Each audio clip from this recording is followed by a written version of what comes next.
ప్రియులారా, మీ ಎಲ್ಲರಕ್ಕೂ కూడా నేటి దినమందు ఈ సర్వారాధనలోని వదలోని వన్నెను అనుగ్రహించబడుతున్నటువంటి వరుడు మెండుగా అనుగ్రహించును గాక. ఆమేన్. మనలను ప్రేమించుచు తన రక్తము వలన మన పాపముల నుండి మనలను విడిపించిన వానికి మహిమయు ప్రభావమును యుగయుగములు కలుగును గాక.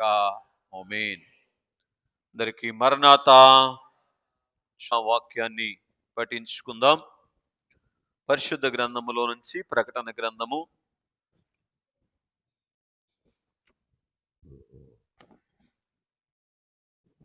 21వ అధ్యాయము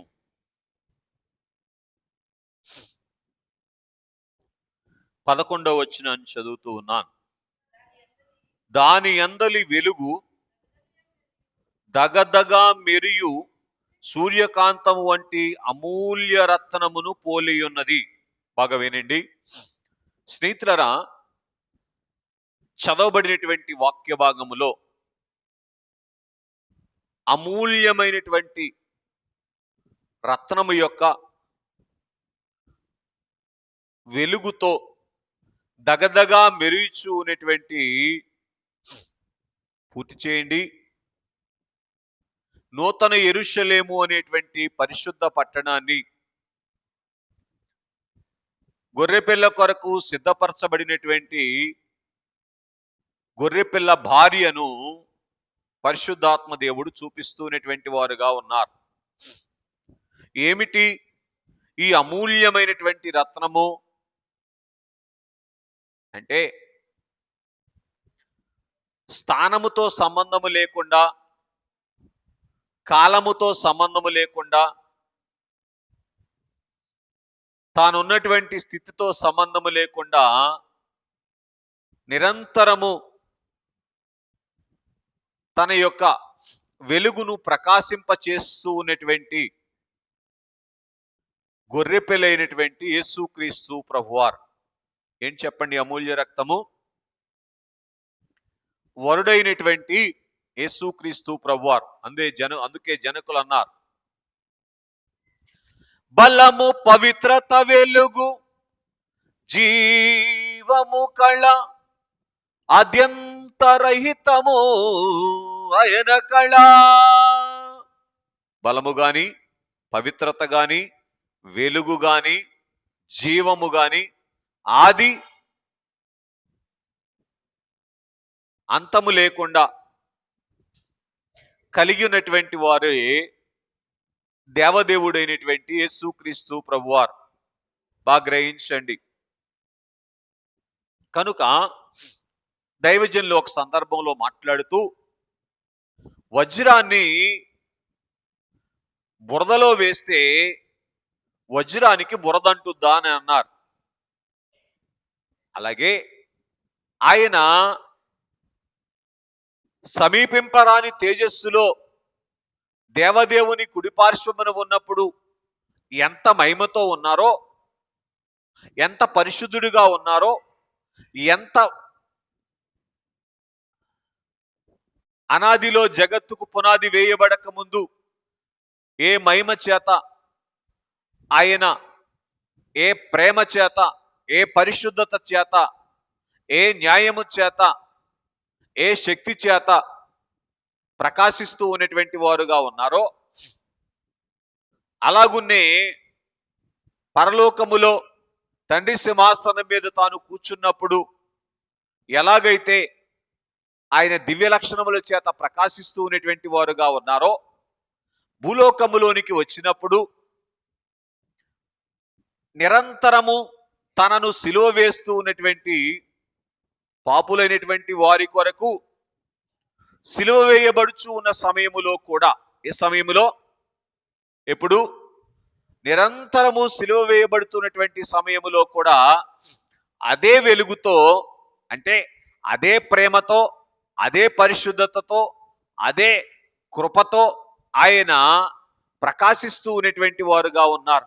అందుకే ఆయనను అమూల్యమైనటువంటి ముత్యముతో పోల్చబడింది అని మనం చూస్తూ ఉన్నాం. కనుక ఆయన ఎలాగైతే అమూల్యమైనటువంటి ముత్యము వలె ప్రకాశిస్తూ ఉన్నారో, ఒకప్పుడు ఏదేను తోటలో ఉండటానికి కూడా అర్హత లేనిటువంటి మానవుడు, ఇట్లా చెప్తాను వినండి, కలుగునుగా కానీ ఆయన చేత కలుగు చేయబడినటువంటి సృష్టిలో ఒక భాగమైనటువంటి ఏదేను తోటలో ఏదో ఒక సమయములో ఒక చల్లపూట ఆయన సంచరించేటువంటి ఆ స్థలములో కూడా నిలబడటానికి పూర్తి చేయండి, అర్హత లేనటువంటి మానవుడు నిలబడటానికి అవసరమైనటువంటి కళను పోగొట్టుకున్నటువంటి మానవుడు ఒక రోజున ఏ భాగ్యములోనికి వచ్చారు అంటే ఆ అమూల్యమైనటువంటి రత్నము వలె మెరియుచూ ఉన్నటువంటి స్థితిలోనికి వచ్చారు. ఇంకా మీరు ప్రకటన గ్రంథం 21వ అధ్యాయం 2వ వచనంలో చదివితే ఏమండి, నూతనమైన యెరూషలేము అనేటువంటి పరిశుద్ధ పట్టణము తన భర్త కొరకు అలంకరింపబడినదై పెళ్లి కుమార్తె వలె సిద్ధపడి పరలోకమందున్న దేవుని యొద్ద నుండి దిగివచ్చుట చూచితిని. బాగా వినండి, పరలోకము నుండి దిగి వస్తూ ఉన్నటువంటి ఏమండి అలంకారము, దేవుని పూర్తి చేయండి ఆ సన్నిధిలో నుంచి దేవుని యొద్ద నుండి దిగి వస్తూ ఉన్నటువంటి ఆ దగదగా మెరిచేటువంటి వెలుగు వంటి ఆ అలంకారము చేత అలంకరించబడినటువంటి స్థితిని మనం చూస్తూ ఉన్నటువంటి వారముగా ఉన్నాం. ఈ స్థితి ఎప్పుడు ఎలాగును అనుగ్రహించబడింది అని మనం ఆలోచన చేస్తే బాగా వినండి, ఏ వన్నైతే, వన్నే అంటే కళ, ఏ వన్నైతే పిల్లరా ఆది మానవుడు మొదలుకొని అందరి మానవులు పోగొట్టుకున్నారో ఏ కళ? పెళ్లి కుమారుడికి ఉన్నటువంటి కళ లేదా దేవదేవునికి ఉన్నటువంటి కళ. ఆ కళను తిరిగి మరలా అద్దటానికి నిరంతరము వధించబడుతున్నటువంటి వరుడు అనుగ్రహించినటువంటి కళ. మళ్ళీ చెప్పమంటారా? ఏ కళ అయితే అందరు మానవులు పోగొట్టుకున్నారో ఆ కళను తిరిగి మరలా మానవులకు అనుగ్రహించుట కొరకు నిరంతరము వధించబడుచూ ఉన్నటువంటి వరుడు ఇచ్చినటువంటి కళే ఏ కళ? వరుని కళ. వరుని కళ ఎవరిస్తారు? వరుడే కదా. అలాగే ఆ దగదగా మెరిసేటువంటి అమూల్యమైనటువంటి రత్నమును పోలినటువంటి ఆ కళ అందించుట కొరకు ఆయన పిల్లరా వధించబడుచు ఏం చేస్తున్నారంటే అవసరమైనటువంటి కళలు అద్దుతూ ఉన్నటువంటి వారుగా ఉన్నారు. దైవజనులు పాడుతూ ఏమన్నారు? సూర్యుండు ఉలకెంతో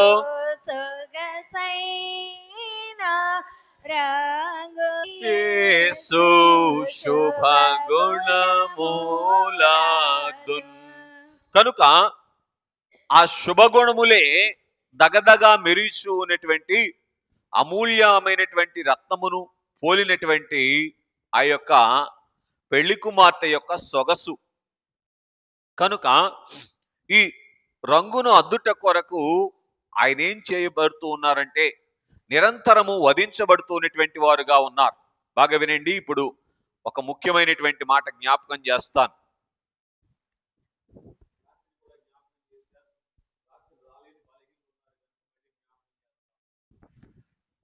దేవుని ప్రియులరా,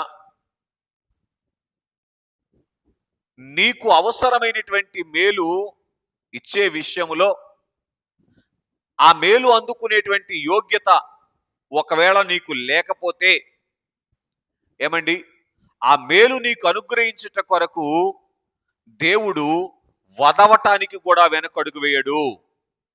మళ్ళీ చెప్తున్నాను, నీకు ఒక మేలు అవసరమైతే ఆ మేలు అందుకునేటువంటి యోగ్యత నీకు లేకపోయినప్పటికీ కూడా ఆ మేలు అందించట కొరకు నీ కొరకు వదవటానికి కూడా ఆయన ఇష్టపడేటువంటి దేవుడు.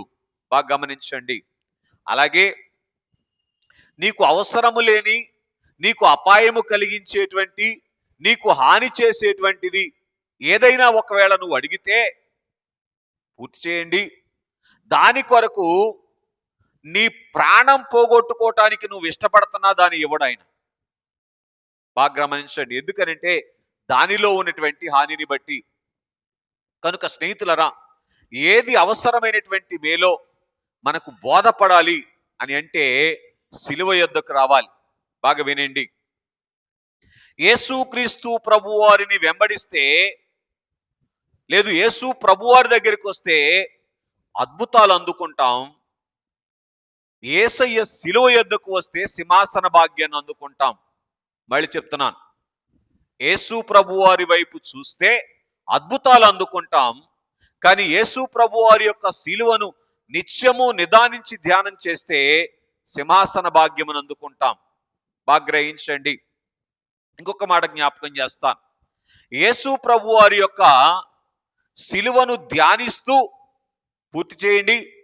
ఆయన సిలువను ఎత్తుకునేటువంటి అనుభవములోనికి రాగలిగితే ఆయన అంతరంగమైనటువంటి బైబిల్ మిషన్ అవుతాం. మళ్ళీ చెప్పనా? యేసు ప్రభు వారి యొక్క సిలువను ధ్యానిస్తూ ఆయన సిలువను ఎత్తుకునేటువంటి అనుభవం వస్తేనే పూర్తి చేయండి ఆయన అంతరంగమైనటువంటి బైబిల్ మిషన్ అనుభవంలోనికి వస్తాం. ఇట్లా చెప్పనివ్వండి, అభ్యంతర పడకండి. ఏ సంఘములో నీ ఉన్నప్పటికీ కూడా, మళ్ళీ చెప్తున్నాను, ఏ సంఘములో నీ ఉన్నప్పటికీ కూడా కేవలము సిలువు వైపు చూసి అయ్యా నా పాపములు క్షమించు అనేటువంటి స్థితితోనే మిగిలిపోతే చెప్పక తప్పదు, పరలోక రాజ్యములో ప్రవేశించేటువంటి భాగ్యాన్ని మాత్రమే అందుకుంటాం. అర్థమవుతుందండి? కానీ ఏ సంఘములో నీ ఉన్నప్పటికీ కూడా ఏమండి, ఆయన సిలువను ఎత్తుకునేటువంటి అనుభవములోనికి, అంటే ఆయన ఎలాగైతే వధకు సిద్ధమై వధించబడుతున్నటువంటి గొర్రెపిల్లలాగా ఉన్నారో అలాగున వధించబడుచు ఉన్నటువంటి గొర్రెపిల్ల అనుభవములోనికి మనం రాగలిగితే దినదినము ఆయన సిలువను మోస్తూ ఆయనను వెంబడిస్తే పూర్తి చేయండి ఆయన అంతరంగమైనటువంటి బైబిల్ మిషన్ అవుతాం. బాగా గుర్తుపెట్టుకోనండి. కనుక స్నేహితులారా గమనించండి, ఆ రీతిన ఈ సిలువలోని కళను, ఏ కళను? సిలువలోని కళను మనకు అద్దుట కొరకు దేవుడు ఏం చేశారు అంటే ఈ సిలువ ధ్యానాలను మన ముందు పెట్టారు. ఏంటి సిలువలోని కళ? అదే దగదగా మెరియునట్టి అమూల్యమైనటువంటి రత్నమును పోలినటువంటి కళ. కనుక సిలువ యొద్దకు వచ్చి సిలువలోని ఆ కళలు మనం అద్దుకుంటే మనం ఏమవుతామో తెలుసా? నీతి సూర్యుడైనటువంటి యేసుక్రీస్తు ప్రభువారి యొక్క ఏమండి అంతరంగమును చేరుకునేటువంటి వారముగా ఉండి ఆయన సింహాసన భాగ్యాన్ని అందుకునేటువంటి వారముగా ఉంటాం. అందుకే సిలువ ధ్యానము చాలా ప్రాముఖ్యమైనటువంటిది. బాగా గ్రహించటానికి ఇష్టపడవలసినటువంటి వారముగా ఉన్నాం. కనుక స్నేహితులను గమనించండి, ఏమిటి దినదినము వధించబడటము అని అంటే దైవజనులు దేవదాసయ్య గారి చేత ప్రభు రాయించినటువంటి 72వ పాట 132వ చరణములో ఏమండి, క్రొత్తవి రాగా అన్ని మిషన్లు గొప్పగా పెరుగును అని తెలియచేశారు. అన్ని మిషన్లను గొప్పగా పెరిగించి మేఘమెక్కించుట కొరకు వదయ్యేటువంటి అనుభవములోనికి రాగలిగితే ఎట్లా చూడండి, నిన్ను మేఘమెక్కించటానికి వధ అవుతూ ఉన్నటువంటి పెండ్లి కుమారుని యొక్క సారూప్యాన్ని సంపాదించుకుంటావు. అదే పిల్లరా బైబిల్ మిషన్ యొక్క అనుభవము. బైబిల్ మిషన్ అంటే ఏంటి చెప్పండి? దేవుని పని. బాగా గ్రహించండి, అపార్థాలకు వెళ్ళకండి. కనుక ఇలాగున అన్ని మిషన్లను అన్ని మతములను బైబిల్ మిషన్ అనుభవములోనికి తీసుకొని రావటానికి ఏమండి వదవటానికి దైవజనులు ఎలాగైతే గ్లోబును కౌగిలించుకొని ప్రార్థన చేసి కన్నీటి ప్రార్థన చేసి ఇదిగో రోట్లో తలబెట్టి రోకల పోటుకు భయపడతానా అని అన్నట్లుగా ఆయన శరీర జీవిత కాలమంతా వధించబడ్డారో ఏమండి అలాగున వధించబడినటువంటి అనుభవములోనికి వధించబడుచూ ఉన్నటువంటి అనుభవములోనికి రాగలిగితే ఇదిగో నా పెళ్లి కుమార్తె ఇదిగో గొర్రెపిల్ల భార్య అని ఒకరోజు పరిశుద్ధాత్మ తండ్రి గారు లోకమంతటికిని పరలోకమంతటికిని చూపించి పండగ చేసేటువంటి వారుగా ఉన్నారు. దేవునికి మహిమ కలుగునుగాక. రైట్. కనుక స్నేహితులారా గమనించండి, ఈ అనుభవములు ఒకసారి దృష్టిలో ఉంచుకోవటానికి ఎప్పుడూ కూడా జాగ్రత్తగా ఉండాలని ప్రభుపేట మీకు తెలియచేస్తూ ఉన్నాను.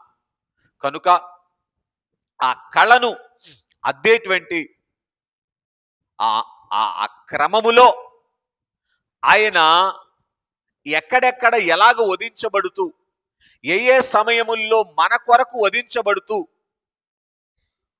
దేవుడు మనకు ఆ కళనిచ్చారు. వరుడు మనకు ఏ కళలను ఇస్తున్నారో మనం గ్రహించగలిగితే ఏ కళలైతే మనం కోరుకుంటున్నామో ఆ కళలు అద్దుట కొరకు వధించబడుతున్నటువంటి స్వామి వైపు మనం చూస్తాం. కనుక నేటి దిన మన ధ్యానము ఏమిటి అంటే వన్నెనిచ్చుట కొరకు వధించబడుతూ ఉన్నటువంటి వరుడు. ఏంటండి? వన్నెనిచ్చుట కొరకు వధించబడుతూ ఉన్నటువంటి వరుడు. మరి ఏ వన్నే? ఆయనకున్నటువంటి వన్నే. వన్నే అంటే కళ. మనకిచ్చుట కొరకు ఆయన వధించబడుతూ ఉన్నటువంటి వారుగా ఉన్నారు. చూడండి, మొట్టమొదటిగా ఆదికాండ గ్రంథము 3వ అధ్యాయము 15వ వచనాన్ని చదువుకుందాం. చదవండి.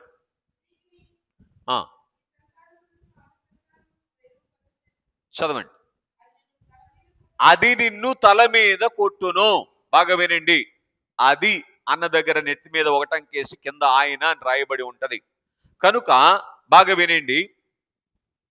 ఒకప్పుడు ఏ సాతానైతే ఆది మానవుణ్ణి ఆ రోజు ఈరోజు నిన్ను తల మీద కొడతా ఉందో, కాలితో నీ తలను తొక్కుతా ఉందో, అటువంటి సాతానును పాదములతో త్రొక్కేటువంటి కళ నీకిచ్చుట కొరకు ఆయన వధించబడ్డారు.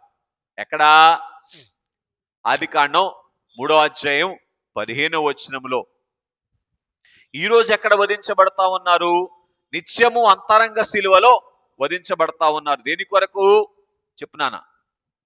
సాతానుని నీ పాదములతో త్రొక్కించేటువంటి భాగ్యము నీకిచ్చి, ఇదిగో నా ప్రియ కుమారుడు నా ప్రియ కుమార్తె సాతాను పాదములతో త్రొక్కాడు అనేటువంటి ఆ కళను నీకు అద్దుట కొరకు.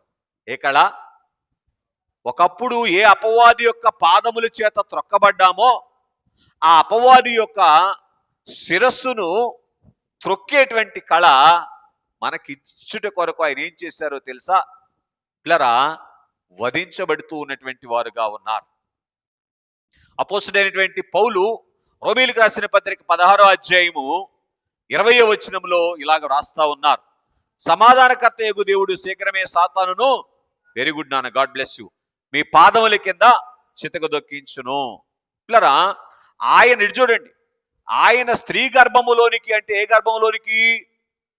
మన గర్భములోనికి వచ్చింది. ఎందుకు అంటే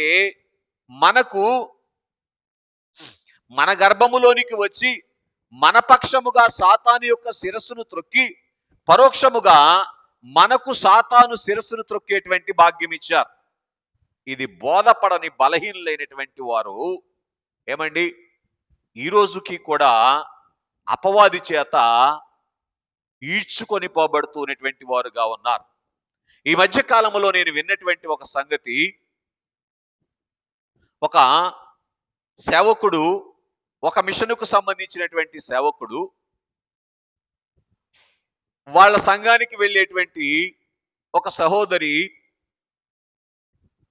బలహీనతల చేత పీడించబడతా ఉంటే, మన సంఘానికి వెళ్ళేటువంటి వారు సాతాను ఎదిరింపుల పుస్తకం ఇచ్చి, అమ్మా ఇది చదువుకో అంటే ఆ సేవకుడు వచ్చి చెప్పారంట, ఎందుకు దారిని పోయే సాతాన్ని పిలిచి నువ్వు వాడితో పెట్టుకుంటావు అన్నారంట.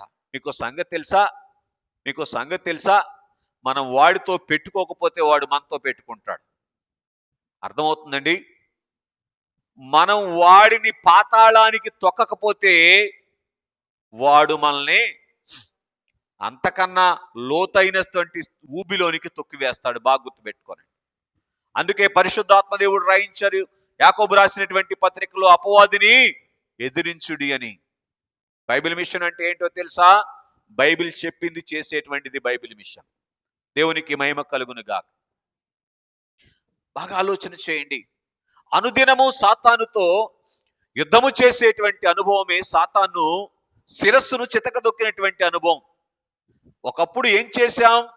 ఆదాము గారి యొక్క చంకలో ఉన్నటువంటి మనము సాతానుతో సహవాసం చేశాం. అది సాతాన్ని శిరస్సు మీద పెట్టుకున్నట్లు లెక్క. శిరస్సు మీద పెట్టుకోవటం అంటే అర్థం ఏంటండి?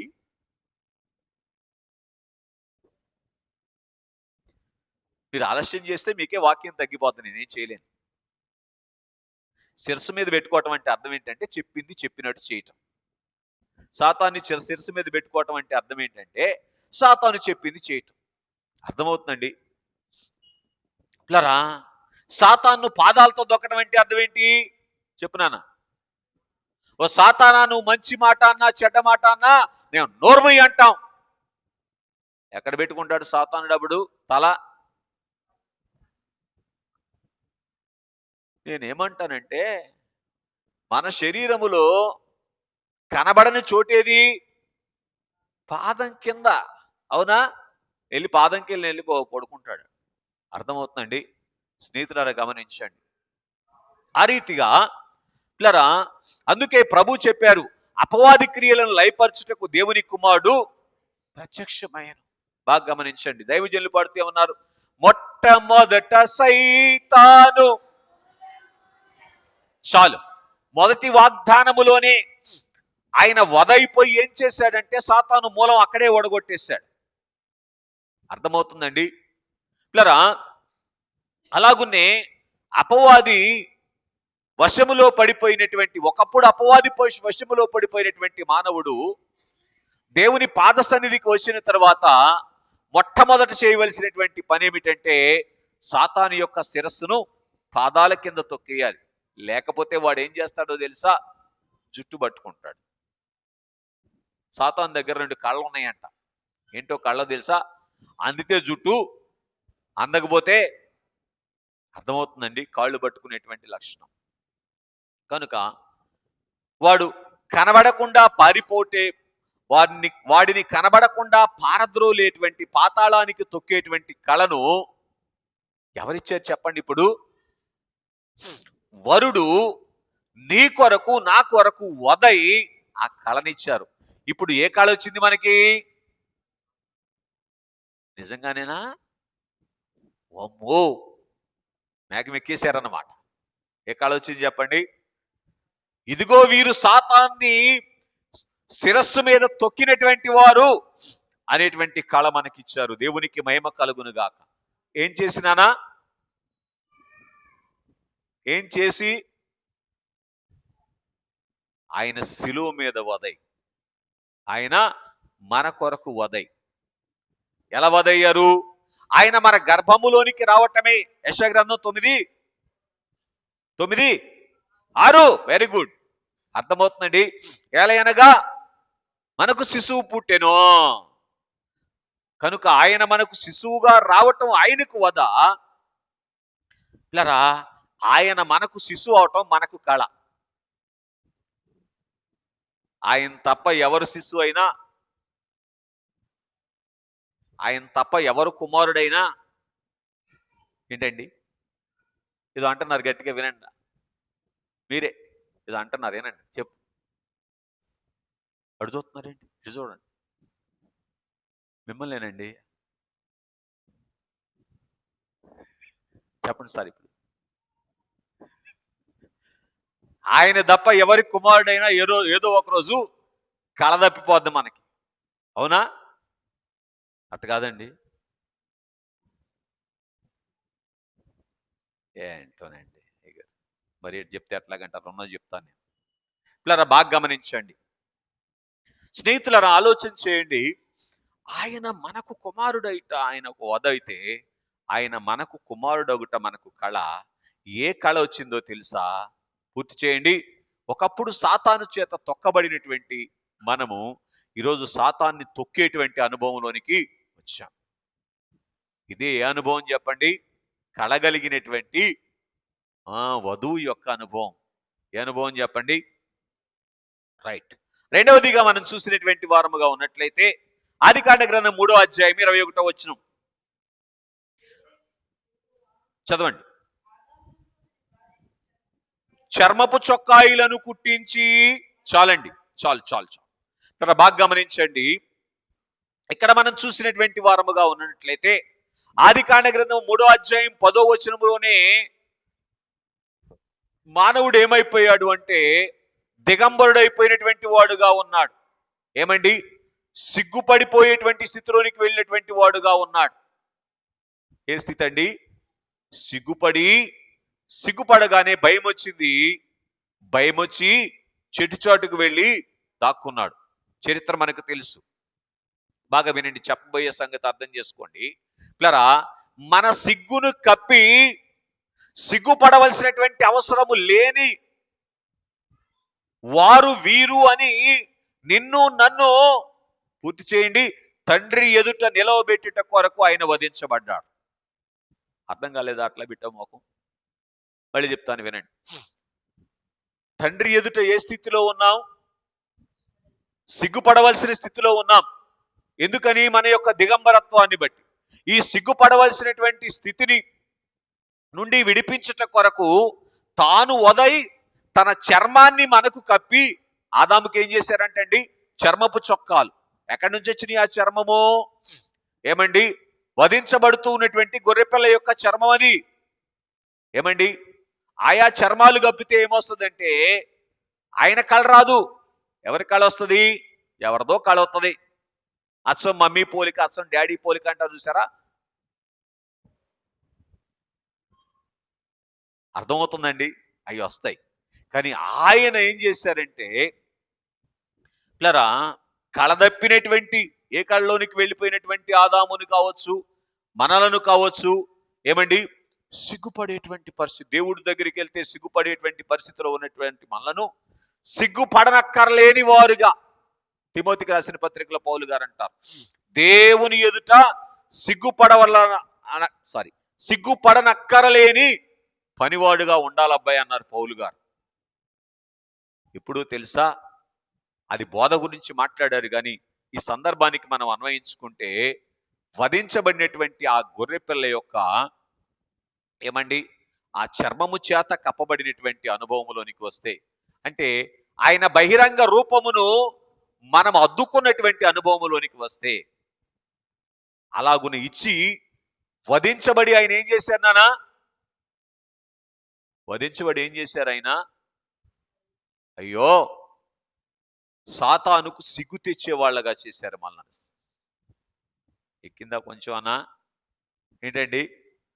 దేవుని ఎదుట సిగ్గుపడవలసినటువంటి వారిని ఏమండి సాతాను మనలను చూసి సిగ్గుపడేటట్లుగా చేశారు.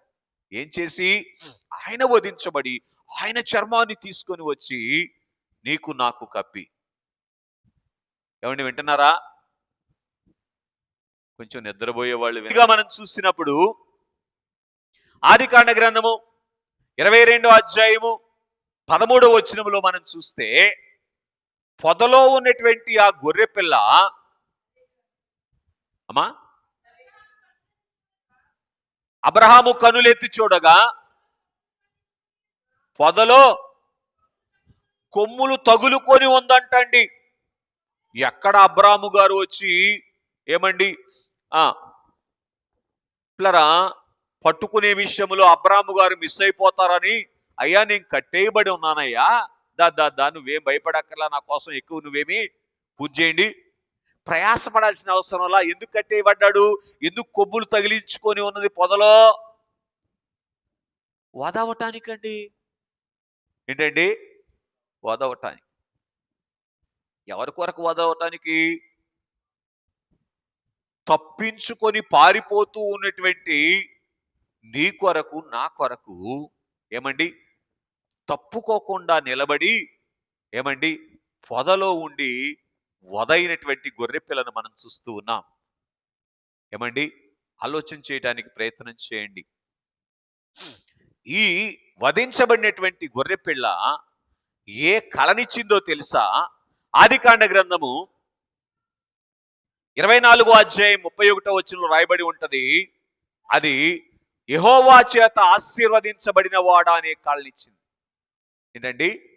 యెహోవా చేత ఆశీర్వదించబడిన వాడా అనే కళ నీకు నాకు ఇచ్చుట కొరకు ఈ వరుడు ఏం చేయబడ్డాడు చెప్పండి? వధించబడుతూ ఉన్నటువంటి వాడుగా ఉన్నాడు. ఏమండి ఏంటి ఇంతకీ ఆశీర్వాదం అంటే? జబ్బుబోటమా, డబ్బు రావటమా ఆశీర్వాదం అంటే? అయ్యో ఏంటండి ఆశీర్వాదం అంటే?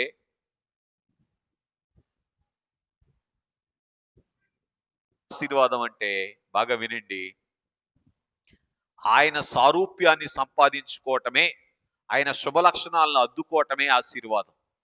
అర్థమవుతుందండి? ఇవన్నీ కూడా ఎవరికి వచ్చేసినాయి? అయ్యో ఆ బలిపీఠ మీద ఉన్నటువంటి ఇస్సాకు గారికి వచ్చేసినాయి. అర్థమవుతుందండి? ఆ శుభ లక్షణముల చేత అద్దుట కొరకు ఏమండి ఏం చేయబడుతుంది అంటే ఈ గొర్రెపిల్ల ఆ రోజు ఇస్సాకు కొరకు ఈరోజు పూర్తి చేయండి. ఎక్కడ పెట్టుకొని వచ్చారు కుడి చేతిని? నా కొరకు వధించబడుతూ ఉంది. అర్థమవుతుందండి? స్నేహితులారా గమనించండి, ఆ రోజు ఆ గొర్రెపిల్ల వధించబడకపోతే ఎవరు వధించబడాలి? ఇస్సాకు వధించబడాలి. అంటే ఇదిగో వధించబడినట్లుండి నిలవబడినటువంటి గొర్రె పిల్లగా ఇస్సాకు నిలబెట్టడానికి ఆ గొర్రె పిల్ల వధించబడింది. ఎవరా గొర్రె పిల్ల? నా పెళ్లి కుమారుడు అనేటువంటి గొర్రె పిల్ల. అర్థమవుతుందండి?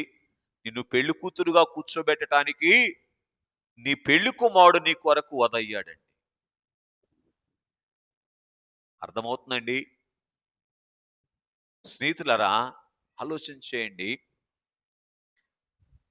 యెహోవా చేత ఆశీర్వదించబడిన వాడా అని ఒకప్పుడు సృష్టి పూజలో ఉన్నటువంటి అబ్రహాము యొక్క సంతతిని ఏమండి ఏ స్థాయిలో ఆశీర్వదించారు దేవుడు? నీవు ఆశీర్వాదముగా ఉంటావు అనేటువంటి స్థాయిలోనికి తీసుకొని రావటానికి ఏం చేయబడిందో తెలుసా? ఈ గొర్రెపిల్ల వధించబడింది. ఈరోజు నిన్ను నన్ను ఆశీర్వదించే వారిగాను ఆశీర్వాదముగా ఉండేటువంటి స్థితిలోనికి, ఆశీర్వాదముగా ఉండే స్థితి ఎవరిది? ఆశీర్వదించే స్థితి ఎవరిది? పెళ్లి కుమార్తెది. ఆ స్థితిని అనుగ్రహించుట కొరకు ఈ రోజు వరకు వధించబడుతూనే ఉంది. అర్థమవుతుందండి? ఏ స్థితిలో నుంచి బయటికి తీసుకుని రావటానికి? శపించబడినటువంటి వారలా అనేటువంటి స్థితిలో నుంచి బయటికి తీసుకొని రావటానికి. ఇంతకీ ఎవరు శపించబడిన వారు? ఆదికాండ గ్రంథము 4వ అధ్యాయములో కయీను శపించబడ్డారు. అంటే కయీనుకు కలిగినటువంటి లక్షణాలు కలిగినటువంటి వారందరూ కూడా ఏ వరుసలోని వారు కదా? ఆ శపించబడినటువంటి వారి వరుసలో నుంచి ఏమండి ఈ శపించబడినటువంటి వారి కొరకు బలి అయిపోయి ఏమండి ఆశీర్వదించబడేటువంటి వారు అనేటువంటి కళ అద్దుట కొరకు ఈ వర్డ్ ఏం చేస్తా ఉన్నారో తెలుసా? చెప్పునానా? వధించబడుతూ ఉన్నారు. అర్థమవుతుందండి? స్నేహితులారా గమనించండి, ఏ కళ వచ్చింది? ఏమండి ఆశీర్వదించబడిన వారు అనే కళ వచ్చింది, ఆశీర్వదించేవారు అనే కళ వచ్చింది, ఆశీర్వాదముగా ఉండేవారు అనే కళ వచ్చింది. ఇటు చూడండి, ఇక్కడ కూర్చున్నటువంటి మీకైనా నాకైనా ఈ 3 కళలు వచ్చిందాకా ఆయన ఏం చేయబడతాడనమాట? అర్థమవుతుందండి? స్నేహితులారా గమనించండి. ఇప్పుడు చెప్పండి, ఎంతసేపు ఎందుకు ఆశీర్వాదముగా ఉండేటువంటి స్థితిని అందుకోకపోవటాన్ని బట్టి, ఆయనను వధ చేయటాన్ని బట్టి. అయ్యో! స్నేహితులారా గమనించండి. మరి ఒకటిగా మనం చూస్తే ఆదికాండ గ్రంథము 37వ అధ్యాయము 31వ వచనము, 45వ అధ్యాయము 5వ వచనాన్ని మనం చూస్తే అక్కడ అమ్మా వారు యోసేపు యొక్క అంగీని తీసుకొని ఒక మేక పిల్లను చంపి దాని రక్తములో అంగీని ముంచి, ఏమండి రక్తము రావాలంటే ఏం చేశారు ఆ మేక పిల్లని? అర్థమవుతుందండి? బాగా ఆలోచన చేయండి. ఎందుకు పిల్లరా బాగా వినండి, ఈ మేక పిల్ల లేదా గొర్రె పిల్ల వధించబడింది తెలుసా మీకు? ఎందుకో తెలుసా? బాగా వినండి. ఆదికాండ గ్రంథము 37వ అధ్యాయములో ఏ సహోదరులైనటువంటి వారైతే ఏమండి నీతిమంతుడైనటువంటి యోసేపును చంపివేయాలని చూసి ఒకానొక రోజున పూర్తి చేయండి, భోజనానికి కూడా నోచుకునేటువంటి స్థితిలో లేనటువంటి వారుగా ఆ పరిస్థితిని అనుభవించబోతున్నారో వారిని రక్షించుట కొరకు ఏం చేసింది చెప్పండి? ఈ గొర్రెపిల్ల వధించింది. ఈ వధ ద్వారా ఇచ్చిన కళ ఏమిటి చెప్పగలరా? 7 సంవత్సరముల కరువు కాలములో కూడా ఏమండి భోజనము పెట్టే కళ, భోజనము చేసే కళ. ఏంటది? ఎన్ని సంవత్సరాల కరువు అండి అది? రైట్. 7 సంవత్సరాల కరువు కాలములో కూడా ఏమండి తాము భోజనము చేస్తూ అనేకులకు భోజనము చేసి పెట్టేటువంటి కళ. ఇది ఎవరి కళ? పెళ్లి కుమారుని యొక్క కళ. 5 రొట్టెలు 2 చేపలు 1000 మందికి పంచిన కళ. అర్థమవుతుందండి? ఇదే ఏ కళ చెప్పగలరా? Very good, God bless you. Bible mission కళ. నిలువ సొమ్ము లేదు, నిరుకు రాబడలేదు, ఏ పని ఆగదంతే. దేన్ని బట్టి? వధించబడుచు ఉన్నటువంటి వరుని వైపు చూస్తూ వధించబడుతూ ఉన్నటువంటి స్థితిలోనికి వచ్చింది కనుక. ఏ స్థితిలోనికి వచ్చింది కనుక? దినమెల్లా వధించబడేటువంటి స్థితి. ఎవరిదది? అయ్యో రోడ్లో తలబెట్టి రోకలు పోటీకి భయపడతానన్న మన జనకులు దినమెల్లా వధించబడుతూ ఉన్నారు. ఈరోజు మనము కూడా ఆ స్థాయికి రాగలిగితే ఏమొస్తుందో తెలుసా? ఏమండి ఆ కళనద్దుకునేటువంటి వారముగా ఉంటాం. స్నేహితులారా గమనించండి. పిల్లరా అనేకుల దప్పి తీర్చుట అనేటువంటి కళ. ఏ దప్పి? మతముల మిషన్లన్నీ బైబిల్ మిషన్లోనికి నడిపించుట అనేటువంటి ఏమండి దప్పి. మరి ఒకటిగా మనం చూసినటువంటి వారముగా ఉన్నట్లయితే ఆది నిర్గమకాండ గ్రంథము 3వ అధ్యాయము 2వ వచనము, 3వ అధ్యాయం 8వ వచనం. సమయం అయిపోయింది, నేను చదివేస్తానని వినేయండి. పిల్లరా సాక్షాత్తు దేవుని బిడ్డలై ఉండి ఏమండి బానిసత్వములోనికి వెళ్ళిపోయినటువంటి వారిని విడిపించేటువంటి ఏమండి భాగ్యమిచ్చుట కొరకు ఈ గొర్రెపిల్ల ఏం చేయబడింది చెప్పండి? మండుచూ ఉన్న పొదలో వధించబడింది. నేనేమంటానంటే వీరు విడిపించబడినటువంటి వారు, వీరు అపవాది యొక్క బానిసత్వములో నుంచి విడిపించబడినటువంటి వారు అనేటువంటి కళను అద్దుట కొరకు ఈ వరుడు ఏం చేశాడు చెప్పండి? వధించబడినటువంటి వారుగా ఉన్నారు. రైట్ ప్లరా గమనించండి, వేగంగా వెళ్తున్నాను. 5వదిగా నిర్గమకాండ గ్రంథము 12వ అధ్యాయం 13వ వచనాన్ని మీరు చూస్తే ప్లరా ఉగ్రత నుంచి దాటించబడినటువంటి వారు అనేటువంటి కళనద్దుట కొరకు పస్కా పశువుగా వధించబడ్డారు. ఎవరు? వరుడు. మనమందరము దేనికి పాత్రులము? దేవుని ఉగ్రతకు పాత్రులము కదా. ఉగ్రతకు పాత్రులమైనటువంటి, 'సర్వమానవాళిని' విడిపించుట కొరకు వాడు ఏం చేశారంటే ఆ తండ్రి ఉగ్రత అంతా ఏం చేశాడు? తన మీద వేసుకున్నాడు. తండ్రి ఉగ్రత అంతా తన మీద వేసుకొని, ఇదిగో నేను పానార్పణముగా పోయబడి ఉన్నాను అని అన్నట్లుగా తన మీద పోసుకొని, ఏమండి, గెస్సమనే తోటలో ఎలాగైతే వధించబడ్డారో, ఏమండి, ఆ గెస్సమనే తోటకు వెళ్ళక ముందే, ఏమండి, బాగా వినండి, నిర్గమాకాండ కాలములోని వధించబడినటువంటి వారుగా ఉన్నారు. దేని కొరకంటే ఇదిగో బానిసత్వము నుంచి విడిపించబడ్డవారు అనేటువంటి కళను మనకు అద్దుట కొరకు. అందుకే యోహాను సువార్త 8వ అధ్యాయం 32వ వచనంలో ప్రభు అంటారు, పాపము చేయు ప్రతివాడును, అర్థమవుతుందండి, ఆ దాసత్వము నుంచి, అపవాది యొక్క దాసత్వము నుంచి. ఏముంది ఐగుప్తులో? శరీరాశ, నేత్రాశ, జీవపుడమ్మం, ఈ మూడింటి నుంచి వీళ్ళు విడిపించబడ్డారు అనేటువంటి భాగ్యం మనకి అనుగ్రహించుట కొరకు పూర్తి చేయండి. ఆయన వదై విడిపించి, ఏంటండి, ఆయన వదయ్యాడు కనుక ఏం చేయబడ్డారు? ఇశ్రాయేలీలు విడిపించబడ్డారు. ఇది చూడండి, వదైంది ఎవరు? ఆయన. విడిపించింది ఎవరు? ఆయన. పూజ ఎవరిది కదా? ఓరి నాయనో, పెళ్లి కుమార్తెకు సోకు ఎవరు చెప్పండి? పెళ్లి కుమారుడే. మీకు అర్థమయ్యే భాషలో చెప్తాను. అవునా కాదు? అవునంటండి. మరి అది కనుక స్నేహితులారా గమనించండి. మరి ఒకటిగా మనం చూస్తే నిర్గమాకాండ గ్రంథము, క్షమించండి, ఇక ముందుకు వచ్చి వెళ్ళిపోదాం. లూకా రాసిన సువార్త 23వ అధ్యాయము 34వ వచనములో మనం చూస్తే, అలాగే తెలుగు క్రైస్తవ కీర్తన పుస్తకములో 31వ పాట మొదటి చరణంలో మనం చూస్తే, పిల్లరా, క్షమించుట కొరకు, ఏమండి, వధించబడినటువంటి గొర్రెపిల్ల, ఇదిగో వీరు క్షమించబడిన వారు అనేటువంటి కళ, దేవుని దగ్గర నుంచి క్షమాపణ అందుకున్నటువంటి వారు అనేటువంటి కళ మనకు అద్దుట కొరకు ఆయన ఏం చేయబడుతూ ఉన్నారంటే వధించబడుతూనే ఉన్నటువంటి వారుగా ఉన్నారు. వధించబడ్డారా? వధించబడుతూనే ఉన్నారా? మీరు ఎందుకు సమాధానం చెప్పట్లేదు నాకు అర్థమైంది. వధించబడుతూ ఉన్నారంటే ఇంకో మాట వచ్చేస్తుంది ఆటోమేటిక్గా, ఎంతకాలం వధిస్తారంటారని. ఏమండి, వధించబడ్డారు అంటే అంత అంత అంత పరిశుద్ధులు అయిపోయారు అంటారేమో అనుమానం. అంతేనా? అందుకే మౌనంగా ఉంటే. కనుక స్నేహితులారా బాగా గమనించండి. కనుక అలాగున మనం ఆలోచన చేస్తే, ఇట్లా దైవజనులు పాడుతూ ఏమన్నారు చెప్పండి?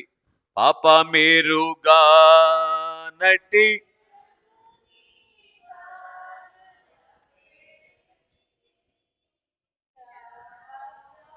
దరికి వాచు వారి చూచి దాగడాయినో. ఆయన దరికి, ఏమండి, వచ్చిన వారందరినీ కూడా, ఇట్లా చూడండి, ఆయన దరికి వచ్చిన వారందరూ కూడా ఆయన సిలువ వేసేవారైనప్పటికీ కూడా వారిని తండ్రి దరికి చేర్చుట కొరకు, ఏ దరికండి? తండ్రి దరికి చేర్చుట కొరకు, ఏమండి, ఏం చేస్తున్నారో తెలుసా? నిరంతరము వధించబడుతూ ఉన్నారు. ఒక భక్తుడు ఇట్లా పాడారు, సిలువ దారి కాకర్షించుము కలుడను గోరా పాపిని. ఏంటంట? ఇటు ఆకర్షించమన్నారు? అద్భుతాల వైపు ఆకర్షించమన్నారా? సిలువ దగ్గరికి ఆకర్షించునైనా. ఎందుకంటే సిలువ దగ్గరకు ఆకర్షించబడితే, సిలువలో మన కొరకు వధించబడుతున్నటువంటి స్వామి మనకిచ్చినటువంటి, ఏమండి, పూర్తి చేయండి, దేవునికి దరికి చేరుట అనేటువంటి, దేవుని దరినున్నటువంటి కళను అందుకుంటాం. దేవుని దరిని ఏముంది చెప్పండి? నాన్న మిస్ అయిపోతున్నారా? దేవుని దరిని ఏమన్నదో తెలుసా? ప్రేమ ఉంది, క్షమాపణ ఉంది, కృప ఉంది. దేవుని దరిని అంటే దగ్గర అన్నమాట. కనుక అలాగున దేవుని దరి చేరినటువంటి వారు అనేటువంటి కళద్దుట కొరకు ఆయన వధించబడ్డారు. ఇట్లా చూడండి, ఆయన దరికి చేరినటువంటి వారు, ఏమండి, అపోస్తుల కార్యముల గ్రంథం దగ్గర నుంచి ప్రకటన వరకు మీరు చదివితే ఎంతగా ఆయన చేర్చుకున్నారో అలాగున అందరిని వారు చేర్చుకున్నటువంటి వారుగా ఉన్నారు. ఒకానొక సందర్భంలో అపోస్తులైనటువంటి వారిని కొట్టి చెరసాలలో పెడితే అయిలారా మీరు ఎందుకు ఇలా చేస్తున్నారు అని అన్నారు. ఏంటి ఆ మాటలో ఉన్న అర్థం చెప్పగలరా? ఎస్, దేవునికి ఉన్నటువంటి మనసును సంపాదించుకున్నారు. ఆయన దగ్గరికి వెళ్ళిపోయారు, ఆయన మనసుతో మమేకం అయిపోయారు. లేకపోతే ఏమనాలేంటి? ఒక సేవకుడు ఇట్లా అన్నాడంటే ఎవరో, ఏమండి అంగీ వేసుకున్నాను కాబట్టి సరిపోయింది, లేకపోతే అనేటువంటి స్థితిలో ఉండిపోయే ప్రమాదం ఉంటది సిలువ దగ్గరికి రాకపోతే. అర్థమవుతుందండి? స్నేహితులారా బాగా గమనించండి. మరి ఒకటిగా మనం చూసినటువంటి వారముగా ఉన్నట్లయితే కీర్తనల గ్రంథము 119వ కీర్తన 51వ చరణం, లూకా రాసినటువంటి సువార్త 23వ అధ్యాయము 31వ వచనాన్ని మనం చూసినటువంటి వారముగా ఉన్నట్లయితే పిల్లరా దైవజనులు పాడుతూ ఏమన్నారంటే, నిరపరాధి అయిన తండ్రిని. అమ్మా ఆ మాట చదవండి ఒకసారి. 119వ కీర్తన. తప్పు చదువుతున్నారు మీరు. 119వ కీర్తన 51వ చరణం. అమ్మా రైట్.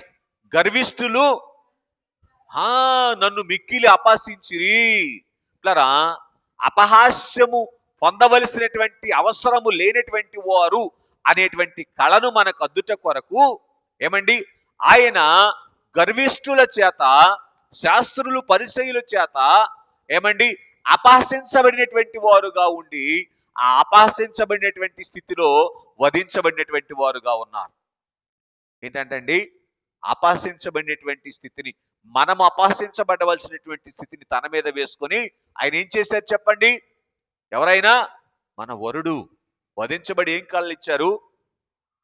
వీరు ఏమండి అపహసించవలసినటువంటి స్థితిలో ఉన్నటువంటి వారు కాదు గాని హక్కున చేర్చుకోవలసినటువంటి స్థితిలో ఉన్నటువంటి వారు అనేటువంటి కళనద్దుట కొరకు వధించబడినట్లుగా మనం చూస్తూ ఉన్నాం. లూకా సువార్త 23వ అధ్యాయము 43వ వచనంలోను ఏమండి తెలుగు క్రైస్తవ కీర్తన పుస్తకంలో నుంచి 35వ పాట 2వ చరణంలోను మనం చూస్తే ఏమండి ఆయన సరసకు చేర్చుకొనుట కొరకు ఏమండి ఆయన సరసకు చేరిన వారు అనేటువంటి కళను మనకు అద్దుట కొరకు ఆయన వధించబడినటువంటి వారుగా ఉన్నారు. శాంతి లక్షణము కలిగినటువంటి వారు అనేటువంటి కళ. ఏ లక్షణం అండి? అనే కళను మనకు అద్దుట కొరకు ఆయన వధించబడుచు ఉన్నటువంటి వారుగా ఉన్నారని మనం చూస్తూ ఉన్నటువంటి వారముగా ఉన్నాం. ఇవన్నీ ఏ కళలు? బైబిల్ మిషన్ కళలు. అర్థమవుతుందండి? ఇవన్నీ సంపూర్ణమైతే మన విషయంలో ఆయన పని సంపూర్ణమవుతుందండి. అదే బైబిలు మిషన్. రైట్. మరి ఒకటిగా మనం చూస్తే యోహాను సువార్త 19వ అధ్యాయం 23వ వచనములో వీరు మాదిరి కలిగినటువంటి వారు, వీరి మాదిరిని మేము అనుభవించవచ్చును, మేము అనుసరించవచ్చును అనేటువంటి కళను మనకు అద్దుట కొరకు ఆయన వధించబడ్డారు. అమ్మో వీళ్ళతో జతగట్టామా ఇంకేమన్నా ఉందా అనేటువంటి స్థితిలో నుంచి జతంటూ కడితే వీళ్ళతోనే కట్టాలి అనేటువంటి కళను మనకు అద్దుట కొరకు ఆయన ఏం చేయబడ్డారంటే వధించబడుతూ ఉన్నటువంటి వారుగా ఉన్నారు. రైట్. మరి ఒకటిగా మార్కు రాసినటువంటి సువార్త దానికి అన్వయంగా 35:3 పాట రాసుకోండి. మార్కు రాసినటువంటి సువార్త 15వ అధ్యాయం 34వ వచనంలో ఏమండి 35వ పాట 4వ వచనంలో కూడా దైవజనులు చెప్పినటువంటి మాట, పూర్ణ రక్షకుడగుటకు ఏమండి ఆయన ఆ వధలో ఏం చూపించారంటే వీరు పరిపూర్ణంగా రక్షించబడినటువంటి వారు. అక్కడ ఏమంటారంటే సమాప్తమైనది అనే మాట. పరిపూర్ణంగా రక్షించబడినటువంటి వారు అనేటువంటి కళ, అన్ని విషయాల్లో అన్ని స్థితుల్లో రక్షించబడినటువంటి వారు అనేటువంటి కళను మనకు అద్దుట కొరకు వరుడు ఏం చేశారు చెప్పండి? వధించబడుతూ ఉన్నటువంటి వారుగా ఉన్నారని మనం చూస్తున్నాం. వధించబడుతున్నారా? వధించబడ్డారా? తెలివిగల వాళ్ళు మీరేందుకు చెప్తారు? సమాధానం తెలియదేంటి? రైట్. మరి ఒకటిగా మనం చూస్తే యోహాను సువార్త 19వ అధ్యాయం 30వ వచనంలో మనం చూస్తే పిల్లరా చేయవలసినటువంటి పనులన్నీ కూడా చేసినటువంటి వారు అనేటువంటి కళను మనకు అద్దుట కొరకు ఆయన వధించబడ్డారు. అంటే మన పక్షంగా చేయవలసిన పనులన్నీ ఆయన చేయుట కొరకు ఆయన వధించబడుతూ ఏం చేశారు? ఇదిగో చేయవలసినటువంటి పనులన్నీ చేసిన వారు అనేటువంటి కళను అద్దినటువంటి వారుగా ఉన్నారు. అందుకే దైవజనులు అన్నారంట, చేయవలసిన ప్రార్థనలన్నీ చేశాను, చేయుటకు నువ్వు నాకు ఇచ్చిన పని అంతా పూర్తి చేశాను అంతే. అదే బైబిల్ మిషన్. ఆ అనుభవంలోనికి రాగలగాలి. రైట్.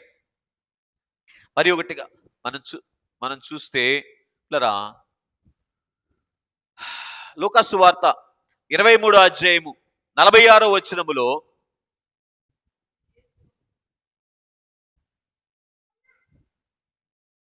రైట్, అందరూ మనలను అనుసరించుట కొరకు ఏం చేశారు అంటే, ఆయన మనలో ఎవరు అనుసరించడానికి ఇష్టపడని స్థితి కొరకు వధించబడినటువంటి వారుగా ఉన్నారు. అందరూ మనలను అనుసరించేటువంటి కళను, అంటే ఆయన కళను మనకు అద్దినటువంటి వారుగా ఉన్నారని మనం చూస్తూ ఉన్నాం. 35వ పాట 7వ చరణం ఇంటికి వెళ్ళా పాడుకోండి. అలాగే గలతీ పత్రిక 4వ అధ్యాయం 19వ వచనములో ఆయన సారూప్యము అనేటువంటి కళ మనకు అద్దుట కొరకు ఆయన వధించబడినటువంటి వారుగా ఉన్నారు. అలాగే ప్రకటన గ్రంథం 21వ అధ్యాయం 2వ వచనములో వధువు పీఠము మనల్ని ఎక్కించుట కొరకు, ఇదిగో ఆయన సిద్ధపరిచినటువంటి వధువు అని మనల్ని చూపించుట కొరకు ఆయన ఏం చేశారంటే, మన కొరకు వధించబడుతున్నటువంటి వారుగా ఉన్నారు. ఎందుకు వధించబడాల్సి వచ్చింది? ఆయన సిద్ధపరిచినటువంటి వధువుగా ఇన్ని సంవత్సరాలైనా ఇంకా మనం కనబడనటువంటి స్థితిని బట్టి ఆయన వధించబడుతూనే ఉన్నటువంటి వారుగా ఉన్నారు.